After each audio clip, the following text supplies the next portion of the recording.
Congress party MP Suresh షెట్కర్ని భారీ మెజార్టీతో గెలిపించాలని ఎస్టీ నాయకులు మద్దతు. జహీరాబాద్ పార్లమెంటు కాంగ్రెస్ పార్టీ అభ్యర్థి సురేష్ షెట్కర్ నివాసంలో తెలంగాణ ప్రదేశ్ కాంగ్రెస్ కమిటీ ఆదివాసీ ఎస్టీ విభాగం ఆధ్వర్యంలో బి భీమరావు నాయక్ 9 ఏళ్లలో ఒక గుండు సున్నా తప్ప బీజేపీ బీఆర్ఎస్ ఏమీ చేయలేదు, ఎస్టీలకి చేసిన అభివృద్ధిపైన చర్చకు రావాలని సవాల్ చేశారు. 9 ఏళ్లలో ఒక ఇల్లు రేషన్ కార్డు ఇవ్వలేని వాళ్ళు తండాలో బీజేపీ బీఆర్ఎస్ ఓట్లు అడుగుతున్నారని తెలియజేస్తూ ప్రశ్నించారు.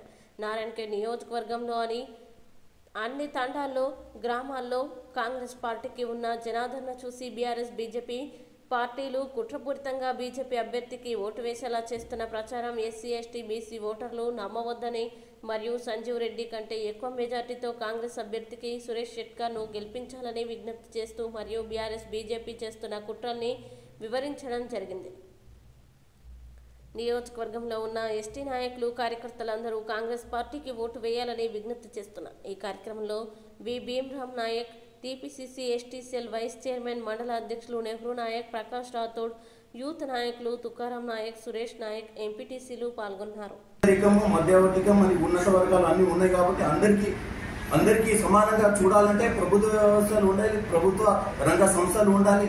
అందుకని మోడీ గారి ప్రభుత్వం బీజేపీ ఏదైతే ప్రభుత్వం వ్యవహరిస్తుందో ఈ ప్రైవేటీకరణ వలన రిజర్వేషన్ మొత్తానికి కొలాప్స్ అయిపోతుంది. మరి ఈ రిజర్వేషన్ తీసే యోచనలో బీజేపీ ప్రభుత్వం ఉంది.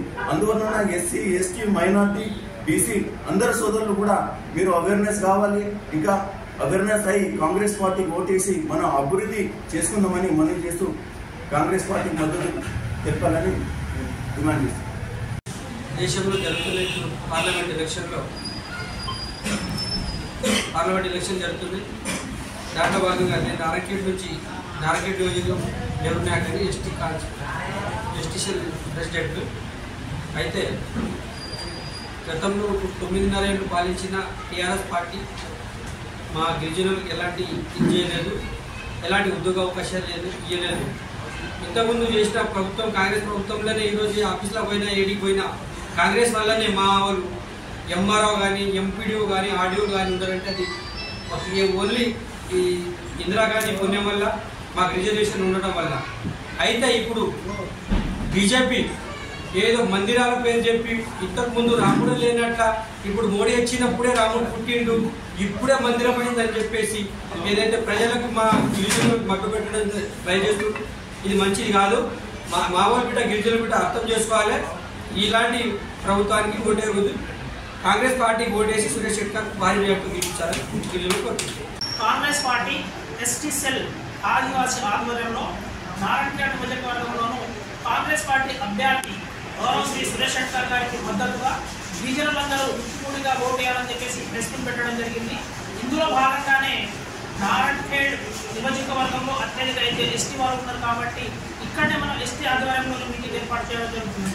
ఈ మీటింగ్ ఒక ముఖ్య ఉద్దేశం ఏంటంటే గత 9 సంవత్సరాల నుండి ఇటు బీజేపీ కానీ బీఆర్ఎస్ కానీ ఏ ఒక్క హామీ కూడా నేరుగా ఎస్టీ వాళ్ళకి ఈ పని మేము చేశాము అని చెప్పి ఓట్లు అడగాలని చెప్పేసి మేము సవాల్ చేస్తూ ఉన్నాం. ఇక్కడ ఉన్నటువంటి రాష్ట్ర ప్రభుత్వంలో విమర్శిస్తున్నటువంటి బండి సంజయ్ కానీ లేకపోతే కేసీఆర్ కానీ లేకపోతే కిషన్ రెడ్డి కానీ మీరు ఒకటే 9 సంవత్సరాలు మీరు అధికారంలో ఉన్నప్పుడు కనీసం ఎస్టీ వాళ్ళకు రావాల్సినటువంటి డబుల్ బెడ్రూమ్ ఇల్లు విషయంలో మీకున్నటువంటి పర్సెంటేజ్ పాత్ర ఏంటి, రేషన్ కార్డులు కానీ లేకపోతే ఇంకా ఇతర స్కాలర్షిప్ విషయంలో కానీ ఎస్టీ వాళ్ళకి మీరు చేసినటువంటి ఏంటి ఒక్కటి కూడా మీరు ప్రూఫ్ చూపించి ఎస్టీ తాండాలలో పోయి మాకు ఓటు వేయాలని చెప్పేసి అడగాలని మేము తెలియజేస్తూ ఉంటాం.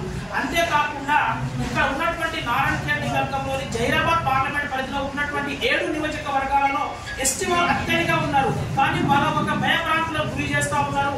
10 రోజుల్లో మేము రాగానే ప్రభుత్వాన్ని పొలగొడతాము, ఈ ప్రభుత్వాన్ని కొలదూస్తాము, ఇక్కడ ఉన్నటువంటి వాళ్ళందరినీ మేము నాకుంటే బెదిరిస్తూ ఉన్నారు. కాబట్టి మేము ఒకటే సవాల్ చేస్తూ ఉన్నాము, మీకు దమ్ము ధైర్యం ఉంటే ఒకటి అడగండి. 9 సంవత్సరాలు ఈ పని మేము ఎస్టీ వాళ్ళకి చేశాము, అందుకనే మేము తండకు వచ్చి ఓటు అడుగుతా ఉన్నాము. ఇదే ఈ పని మేము చూపించి ఓటు అడుగుమని చెప్తా ఉన్నాం. కాంగ్రెస్ ప్రభుత్వం గతంలో ఉన్నటువంటి పనులను చూపించి అధికారంలో వచ్చింది, ఇప్పుడు పని చేసి చూపిస్తా ఉన్నది. ఈ రోజు రేవంత్ రెడ్డి గారు చెప్పినటువంటి మాటల ప్రకారం ఇవాళ రైతు బంధు నిధులను విడుదల చేస్తే ఇవాళ బీజేపీ ప్రభుత్వం కుట్రాపూరితంగా ఈసీకి కంప్లైంట్ చేసి ఇవాళ ఈ నిధులు కూడా ఇవ్వకుండా వచనం చేయడం కోసమే ఇవాళ బంద్ చేయించింది. మేము దీన్ని తీవ్రంగా వ్యతిరేకిస్తూ ఏదైతే రాష్ట్రంలో ఉన్నటువంటి ప్రతి గిరిజన సోదరుడు కాంగ్రెస్ 2015లో 16 మంది ఎంపీలను గెలిపిస్తేనే ఖచ్చితంగా గిరిజనులకు న్యాయం జరుగుతుందని మేము డిమాండ్ చేస్తా ఉన్నాము. కానీ గల్లీబోలి మాటలు చెప్పి బీజేపీ పిఆర్ రెండు ముఖాల వ్యవహరించి మోసం చేయాలని చూస్తూ ఉన్నది.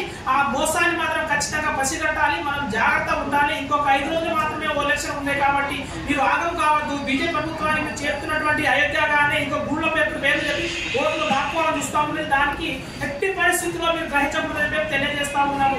ఇందులో భాగాన్ని ఇంకోటి మాకు తెలిసిన సమాచారం ప్రకారం ఏదైతే ఇక్కడ ఉన్నటువంటి బీజేపీ ప్రభుత్వానికి తొత్తుగా వ్యవహరిస్తున్నటువంటి టీఆర్ఎస్ ప్రభుత్వం ఏం చేస్తుందంటే తన ఓట్లను డైవర్ట్ చేయడం కోసము కాంగ్రెస్ ప్రభుత్వం విమర్శలు చేయడం కోసము దాని విమర్శ చేసే తాండాలలో ప్రతి ఒక్క వ్యక్తి ఏం చెప్తా ఉన్నారంటే బీజేపీకి ఓటేస్తేనే మేము ఇప్పుడు రేవంత్ రెడ్డి గారి మెడల్ వస్తాము, ఇక్కడ పనులు చేపిస్తున్నాము. 9 సంవత్సరాలు మీరు కేసీఆర్ ఏ మెడల్ వచ్చేసి కేసీఆర్ చేసిన అవినీతి మీరు ఏం చేసిరు? ఇలా ఎలక్షన్ ముందు కావాలని చెప్పేసి మీరు కవితను అరెస్ట్ చేసిరు, అటు కేజ్రీవాల్ అరెస్ట్ చేసిరు. అలాగే రేవంత్ రెడ్డిని ఈ మధ్యన కూడా మీరు కావాలని టార్గెట్ చేస్తా ఉన్నారు. దాన్ని ప్రతి ఒక్కరు గ్రహించాలని మేము డిమాండ్ చేస్తూ ప్రతి ఎస్టీ ముద్దు బిడ్డకు కాంగ్రెస్ ప్రభుత్వంలోనే న్యాయం జరిగింది. ఖచ్చితంగా ఇప్పుడు జరుగుతున్నటువంటి రేవంత్ రెడ్డి ఆధ్వర్యంలో న్యాయం జరుగుతూ ఉన్నది. ఏదైతే 6 గ్యారంటీల హామీ మేము ఇచ్చి చెప్పినామో అందులో ఖచ్చితంగా 4 అమలు అయినాయి, ఇంకా 2 అమలు కాబోతూ ఉన్నది. ఆగస్టు 15వ తారీఖు నాడు ఏదైతే మనకు 2 లక్షల రూపాయలు రుణమాఫీ ఉన్నదో చేసి చూపిస్తాం. కానీ మీరు ఒకవేళ చేయకపోతే మేము ఇక్కడ చెప్పినాం రేవంత్ రెడ్డి నెల ముక్కు రాస్తామని హరీష్ రావుకి అదే కిషన్ రెడ్డికి సవాల్ చేసినాం. దాని విధంగా చెప్తా ఉన్నాము. ఈ విషయం పైన మీరు జాగ్రత్తగా గ్రహించి చెప్పేసి ఎస్టీ వాళ్ళు ప్రతి ఒక్కరు కాంగ్రెస్ పార్టీ ఓటేయాలని చెప్పి డిమాండ్ చేస్తాము.